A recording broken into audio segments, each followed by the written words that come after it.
Alright, good day mga ka-idol for today's vlog, no? So, nataram diri guys sa St. Peter Bakong, no? Dahil natagya ito diri nga mga flowers para sa iyang haya. So, condolence sa guys sa namatyan guys, no? So, sa ito nang ipangimutang guys, sa ito nang ipangimutang para sa kandila, ang pati kabuk.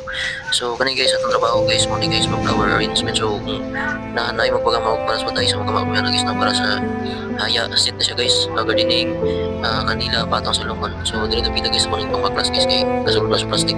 So ato nang ipalitas because nanti na nga side So karon guys muna ni ilahang sit up sa usa ka seat guys no.